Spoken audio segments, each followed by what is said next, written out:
Me and my girlfriend were on a romantic trip in Italy after some months of emotional distancing due to work. Then on the final days she suddenly wanted to stay without me to find herself despite the plan. So I cut her off financially and left. So, here's the deal. Me and my girlfriend of 2 years. Before the whirlwind of my current job kicked in, life with Jay, that's my girlfriend, was pretty much like something out of a feel-good movie. We met at a friend's barbecue and clicked instantly. She had this easy laugh and a way of seeing the funny side of everything, which made every day a bit brighter. We spent countless evenings just walking through the park, cooking together, or binge-watching series. We were that couple always holding hands, always planning the next fun thing. Back then, my work was steady, predictable 9 to 5 hours, so I always had ample time for us. But as things picked up at work, with me stepping into a more demanding role, our dynamics began to shift. It was subtle at first, missing a dinner date here, canceling plans there. I told myself that it was just a busy phase, that I'd regain control of my schedule. Jay was understanding too, always saying she got it, that work was important. But no matter how supportive she tried to be, I could tell it was wearing on her. The past 2 months have really highlighted how strained things have become. My new normal means more late nights, unexpected weekend calls, and constant emailing from home. We see less of each other, and when we do, the exhaustion and stress are palpable. What used to be our downtime has turned into brief, often silent meals, with both of us glued to our phones. The intimacy that came so easily now feels like something we have to schedule, like another task on my to-do list. These changes have brewed undercurrents of resentment. Jay, once so laid back and jovial, now snaps over minor things like forgetting to buy milk or leaving a wet towel on the bed. We argue over these trivialities, but there's always an unspoken heavier air about time, about neglect. We haven't had a big blowout, nothing that dramatic, but there's this constant, nagging feeling of drifting apart, like we're slowly losing grip on what made us us. Recognizing the toll my new job was taking on Jay and me, I knew something had to give. I could see the strain in her eyes, the way her smile didn't quite reach as far as it used to. It was like watching the color fade from a vibrant painting. Guilt gnawed at me, a constant reminder that I wasn't there for her as much as I should be. She never complained much, but love doesn't need words to express when something's amiss. I decided to plan a vacation, something grand, a gesture to show Jay just how much she meant to me and to perhaps salvage what was becoming of our once effortless connection. Italy seemed like the perfect escape, with its romantic landscapes, rich history, and the promise of delicious food. It was somewhere Jay had mentioned wanting to visit back in our easier days. I imagined us wandering through the streets of Rome, riding a gondola in Venice, and sipping wine under the Tuscan sun, reclaiming the magic that we'd lost to routine and tired, late-night apologies. I handled all the arrangements secretly, booking our flights and picking out the coziest hotels, aiming for a seamless, stress-free experience. When I finally told Jay about the trip, the surprise ignited a spark in her that I hadn't seen in months. The essence of Italy seeped into every moment of our trip, and it seemed each day offered a new adventure, a fresh opportunity to bridge the gap that had formed between us. One evening in Venice stands out vividly in my memory. We had booked a small boat to take us through the winding canals at dusk. The setting sun cast a warm golden glow over the ancient buildings, and the water mirrored the sky, turning our surroundings into a canvas of oranges and pinks. The boatman maneuvered us expertly under low bridges and alongside colorful, slightly tilting buildings. Jay and I sat close, our hands intertwined, the sounds of distant chatter and the gentle splash of water against the boat filling the air. There was a peace in that moment, a quiet contentment that I hadn't felt in months. She rested her head on my shoulder, and it felt like we were the only two people in the world. Another highlight was our romantic dinner in a quaint little restaurant in Rome. Tucked away in a narrow alley lined with ivy-covered walls, the restaurant was Jay's find, a place she had read about in one of her travel blogs. We dined outside under a string of small lights, the atmosphere buzzing with the soft murmur of other diners and the clink of glasses. We indulged in a meal of fresh pasta, drizzled with a truffle sauce that was nothing short of divine, paired with a bottle of local red wine recommended by our waiter. Jay's eyes sparkled under the fairy lights as we talked about plans for the future, about places we still wanted to see, and about starting fresh when we got back home. For a few hours, it felt like we had recaptured the magic of our early days together, laughing and sharing stories with an ease that I had sorely missed. These moments, so full of promise and rediscovery, made the sudden shift on our last day all the more jarring.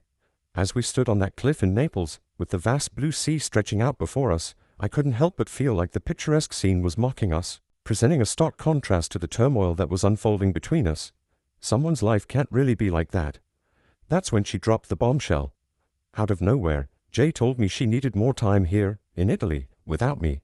She told me she wants to stay longer to find herself and think about our relationship without me. I was stunned. There was no lead-up, no conversation about feeling constrained or unhappy. Not like this. Until that moment, I thought we were healing, getting better, finding our way back to each other. But her words made it clear she felt differently. She hadn't planned this with me, hadn't even hinted at needing more space until that instant. It felt like a betrayal, not just of the plans we'd made together, but of the progress I thought we'd been making. I felt a mix of emotions swirling inside me, anger, confusion, but mostly a deep, unsettling sadness. Here I was, thinking we were mending our relationship, while she was apparently still questioning everything about us. The idea of leaving her there, in a foreign country, tore at me, but so did the feeling of being so unexpectedly pushed away. It was supposed to be our trip, our time to reconnect, and now it was ending with her choosing to stay behind, to continue without me. This wasn't just a small hiccup, it felt like a seismic shift in what I thought our future was going to look like. The conversation escalated quickly from her initial bombshell. Standing there, overlooking the Mediterranean, the salt air mixing with the tension between us, I struggled to keep my composure. I needed to respond, to say something, because silence would just be acceptance, an agreement to her sudden plan without any consideration of what it meant for both of us. So, as calmly as I could muster, I addressed the financial side of her decision, a decision she had made alone but one that would affect us both. Jay, I began, trying to keep my voice even, I want to support you in finding whatever it is you're looking for, but if this is something you need to do alone, then I think it's only fair you take on the financial responsibility for it too. I explained that the trip as planned was something I could prepare for, budget for, but extending it was beyond what I had anticipated.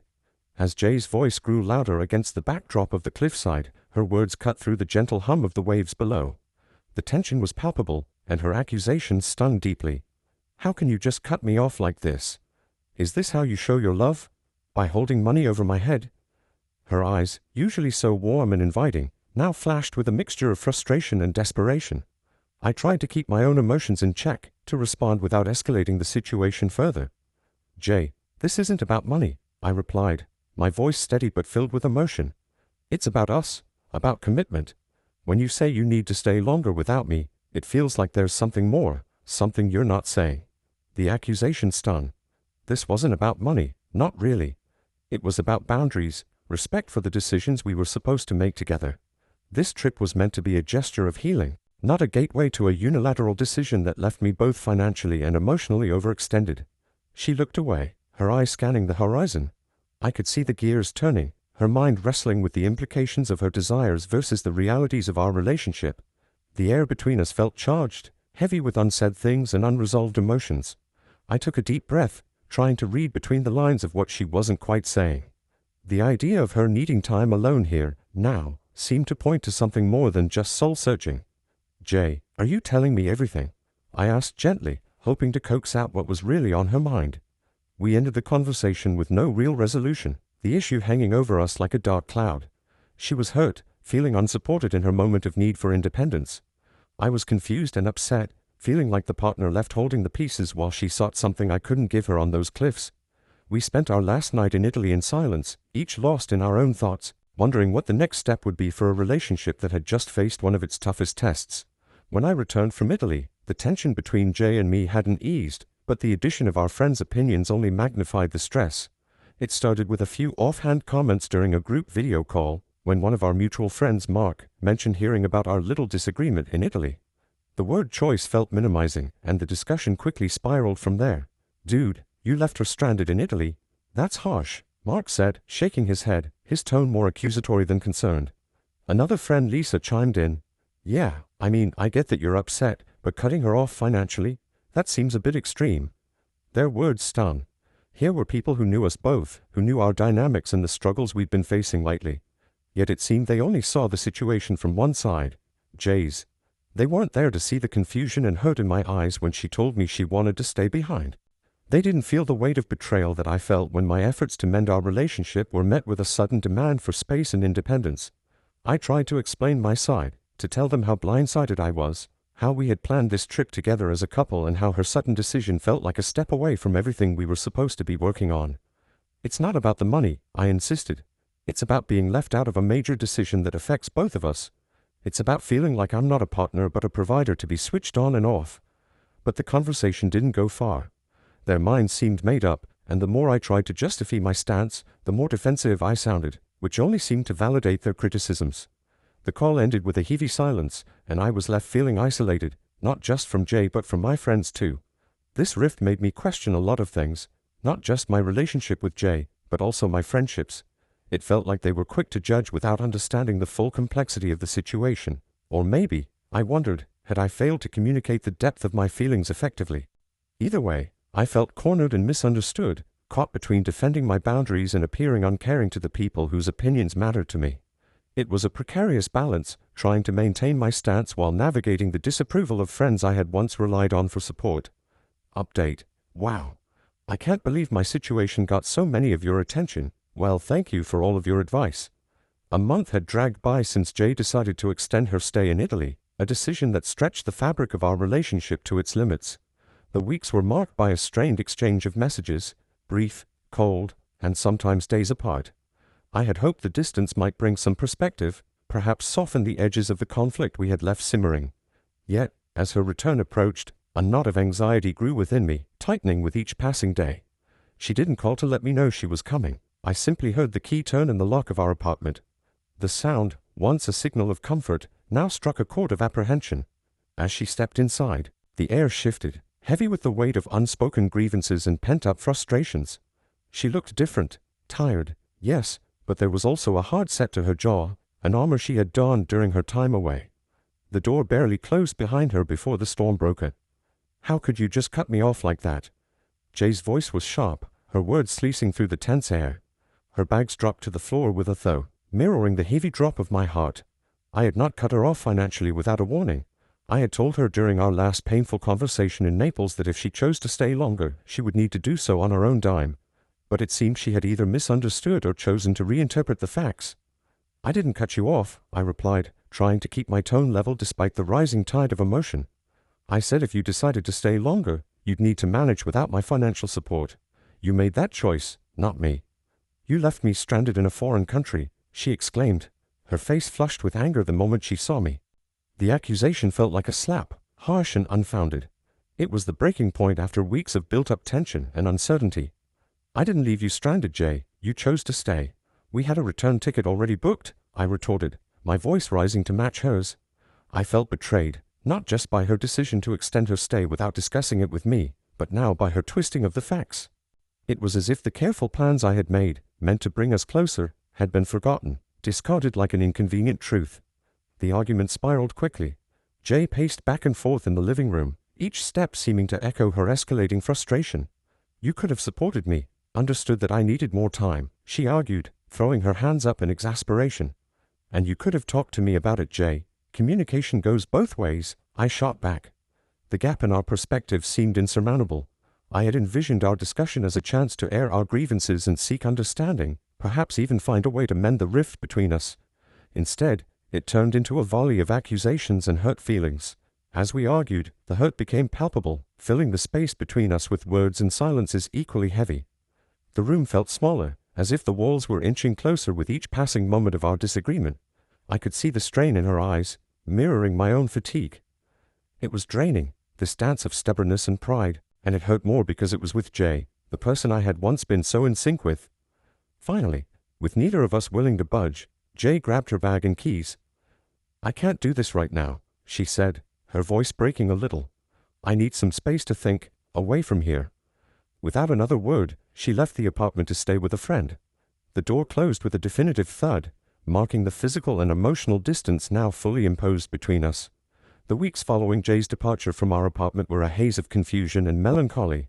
I tried to keep myself busy, diving into work and avoiding our mutual friends as much as possible, not ready to face the questions or the pitying looks. It was during one of these long evenings, as I was leaving the office later than usual, that I ran into Ben, a close friend who had always been more like a brother to me. "Hey man," Ben greeted me, his expression uneasy as if he was wrestling with something he wasn't sure he should say. We decided to grab a coffee, finding ourselves seated across from each other in a quiet cafe that was almost closing for the night. The low buzz of the few remaining patrons gave a semblance of privacy. Ben hesitated, stirring his coffee slowly. "Look, I wasn't going to say anything at first.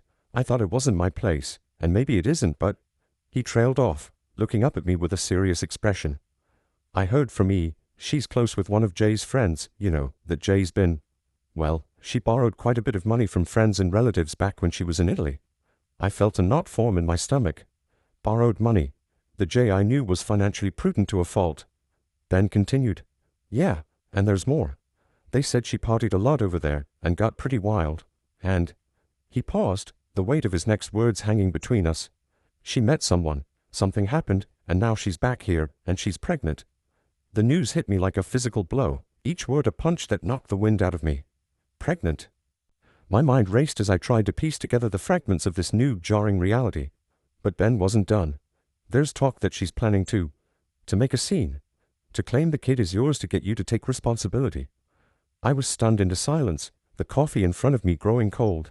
It felt surreal, like a plot from one of those overly dramatic TV shows Jay and I used to watch together and critique her for being too unrealistic. But this was real, and it was happening to me. Why would she do this? I finally managed to ask, my voice a mixture of disbelief and anger. I don't know, man, Ben replied, shaking his head. Maybe she's desperate, maybe she's not thinking straight. But I thought you should know, from someone who cares about you. I thanked Ben, my mind a whirlwind of emotions as I left the cafe. The night air felt colder as I walked home, the streets empty and echoing with the footsteps of my solitary return. Betrayal, confusion, hurt, it was all there, building up a storm inside me. What was I going to do? How could I confront Jay about this? The trust we had built over years seemed to crumble in an instant, leaving me to navigate the debris of our shared past and an uncertain, possibly contentious future. The days following my conversation with Ben were a blur of sleepless nights and distracted days. The seed of doubt he had planted grew into an overwhelming tangle of suspicion and uncertainty. Was Jay really planning to betray me so profoundly? Or was this all some kind of misunderstanding? I needed answers, and I needed them before Jay could make any moves. I started with our mutual friends, casually bringing up Jay in conversations to gauge their reactions. I'd steer the topic towards our relationship, watching carefully for any sign of discomfort or evasion that might suggest they knew more than they were letting on. Despite my efforts, nothing substantial came out of these interactions.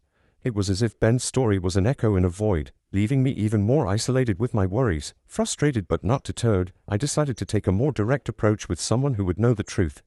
Kay, one of Jay's closest friends, she has always been honest with me ever since. She wasn't one to mince words or shield her thoughts behind polite facades. If anyone would tell me the truth, it would be her. I reached out to Kay under the guise of needing advice about how to repair things with Jay. A pretext that wasn't entirely false. We met at a small cafe, one of those cozy places with a comforting buzz that makes it easier to open up. As we sat down with our coffee, the casual start quickly shifted as I probed deeper. Kay, hi.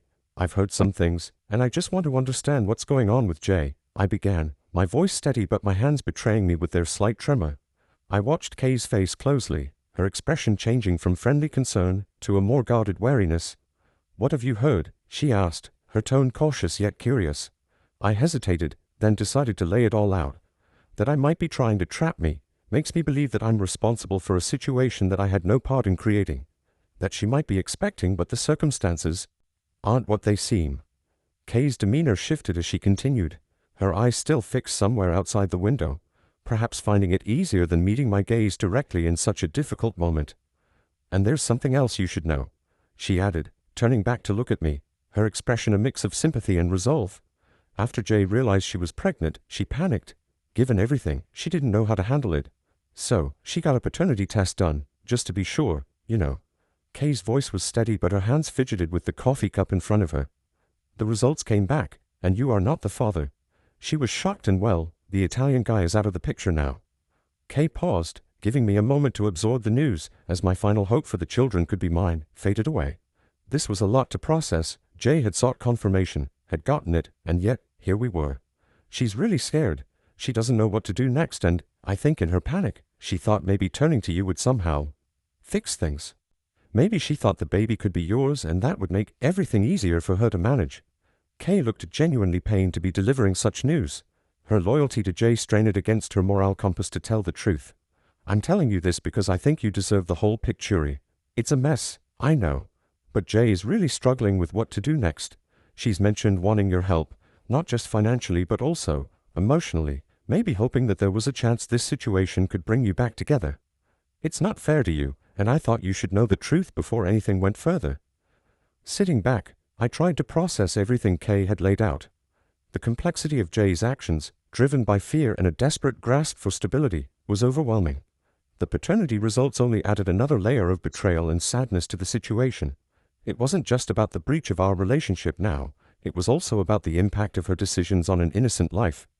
"Thanks, Kay, for being honest with me," I said finally, finding my voice after a long silence. "This changes a lot. I need some time to think about all of this, about what I want to do and how I can handle this situation without making things worse for anyone involved." Kay nodded, understanding the weight of the moment. "Of course, take all the time you need. If you want to talk more, or if you need anything, I'm here." As I left the cafe, the cool air felt sharp as I breathed it in. The news had not only clarified but also complicated the situation further. Now, more than ever, it was crucial to approach the next steps with careful thought and consideration for all parties involved, especially the unborn child caught in the middle of this turmoil. I wasn't sure what to do next. Part of me wanted to confront Jay immediately, to demand explanations and perhaps to hear her side of the story, however painful it might be. Another part of me wanted to retreat, to process the hurt and to protect myself from further pain. Every logical step I could take from here, seeking legal advice, preparing for potential disputes, distancing myself from Jay, seemed cold and clinical, far removed from the emotional chaos raging inside me. By the time I reached my apartment, the sun had set, and the early evening darkness felt fitting, mirroring the uncertainty that lay ahead. The decision of what to do next loomed large, daunting in its significance. As I turned my key in the lock, the familiar sound seemed strangely foreign, as if even my sense of home was questioning where I belonged. Inside, the quiet of my apartment was a stark contrast to the storm of thoughts in my mind. I sat down, alone with the echo of Kay's last words, stretching out before me.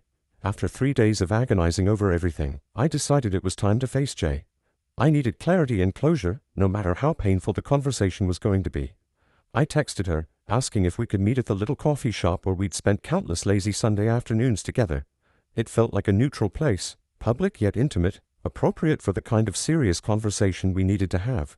She was already there when I arrived, her eyes red-rimmed, a clear sign she'd been crying. As I sat down opposite her, the air felt heavy with all the things left unsaid between us. "I know everything, Jay," I started, trying to keep my voice calm despite the turmoil inside me. "I know about the guy in Italy, the pregnancy, and your plan to make me believe I could be the father." Her face crumpled at my words. "I was so confused," she managed to say, her voice a whisper. "I thought, maybe if you thought the baby was yours, we could go back to how things were." The hurt was palpable, stinging fresh like a wound reopened. "Jay, we can't go back. Trust doesn't work that way," I replied, feeling a strange mix of anger and pity. "And I can't just overlook this. It's too big." There was a long pause, filled only by the soft murmur of other patrons and the clink of coffee cups. Finally I took a deep breath and continued. "I've decided I'll help you clear your debts from the trip. It's the last thing I can do for you, out of whatever love and care is left." Jay started sobbing, her shoulders shaking. It was tough to watch, knowing how deeply intertwined our lives had been. "But after that, we go our separate ways," I added. "It's for the best." Helping her financially was a decision I made not just out of mercy for her but as a way to free myself too. From guilt, from the what-ifs, and from a relationship that had become too fractured to mend. As hard as it was, I knew it was the right step towards healing, towards not letting the situation keep a hold on me any longer. As I stood up to leave, the finality of the moment sunk in. Jay was a significant part of my life, but it was clear that chapter had to close. Walking out of the coffee shop, I felt a weight lift off me, a sorrowful relief, knowing that this was a necessary end for both of us to move forward. As I reflect on the journey I've shared with you all here, I want to extend a heartfelt thank you to everyone who took the time to comment and offer their support and advice. Your words have been a beacon during a tumultuous time, guiding me through moments of doubt and encouraging me when the path seemed too difficult to navigate alone. The wisdom shared in the comments was not only invaluable in helping me make informed decisions but also provided comfort in knowing that I was not alone in this struggle. Many of you shared your own stories, which reminded me that life's trials are universal, yet they also bring us together in understanding and solidarity. I am especially grateful for those who reminded me to stay true to my values and to approach the situation with integrity and compassion. Your reminders to protect my emotional well-being and seek professional advice were crucial in navigating the complexities of this situation. Thank you too for the reminders about self-care and the encouragement to look forward after difficult choices. These messages helped me maintain perspective and focus on healing. To everyone who commented, your support has made a real difference in my life during this challenging time. I am moving forward with a renewed sense of purpose and hope, buoyed by the kindness and wisdom of this community. Thank you for being a part of my journey.